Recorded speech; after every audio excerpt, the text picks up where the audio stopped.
À l'invitation du Centre de promotion des investissements en Côte d'Ivoire, CEPICI, une centaine d'hommes d'affaires indiens a séjourné au bord de la lagune Brié pour un forum économique ivoiro-indien le 14 juin 2016. C'est au siège de la Confédération générale des entreprises de Côte d'Ivoire, CGC, situé au cœur du quartier des affaires au Plateau, que les membres du patronat ivoirien et leurs hôtes venus du pays de Gandhi se sont retrouvés pour la cérémonie de clôture du dit forum, tenue en marge de la visite officielle du président de la République de l'Inde en terre ivoirienne.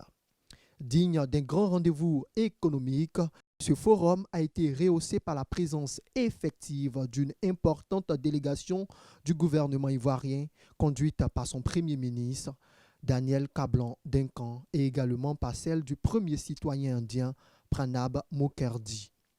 Si cette cérémonie est mémorable, c'est aussi parce qu'elle a été marquée par la signature de 2 accords de coopération qui déblaient largement le chemin pour un partenariat économique durable et prospère entre Abidjan et New Delhi. Il s'agit d'abord d'un mémorandum d'entente paraphé par le CEPICI et la Confédération des industries de l'Inde, puis d'un accord signé par la société de transport abidjanais Sotra et l'entreprise Tata. Cette initiative a aussi permis aux autorités ivoiriennes de brandir les atouts économiques de la Côte d'Ivoire et par la même occasion de s'inspirer de l'expérience de ce géant économique du XXIe siècle. Nous avons, dans le cadre de ce forum économique, noté que les entreprises indiennes veulent vraiment se déployer sur la Côte d'Ivoire, notamment, comme le ministre est là, dans ce secteur, le secteur donc des TIC, mais aussi donc, le secteur de l'énergie, le secteur de l'agro-business. Vous savez que la Côte d'Ivoire, malheureusement, si je puis dire pour eux, a supplanté l'Inde comme premier producteur mondial d'anacarde de noix de cajou. Mais c'est en toute amitié, c'est une émulation. Et nous pensons que d'ici 2020, nous allons passer 1 million de tonnes contre autour de 750 000 tonnes actuellement. Ils vont intervenir aussi dans d'autres secteurs comme le cacao. Ils interviennent déjà dans le domaine de l'énergie. Si vous regardez donc la connexion électricité entre la Côte d'Ivoire et le Mali, ce sont eux qui ont financé cet élément-là.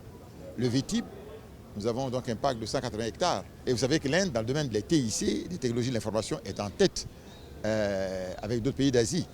Et vous avez entendu le président d'Exim Bank dire qu'il va amener les entreprises indiennes à s'implanter dans ces centres de technologie de l'information et de la communication. Donc c'est une coopération donc très fructueuse et nous espérons qu'elle va pouvoir donc se développer au fil donc des années. Séduits par les opportunités économiques qu'offre la Côte d'Ivoire, les bailleurs de fonds indiens entendent investir dans divers domaines. Nous investirons dans plusieurs domaines, notamment dans l'industrie agroalimentaire. Nous commencerons par la Côte d'Ivoire, qui est un grand pays, avant d'étendre le projet aux autres pays de l'Afrique.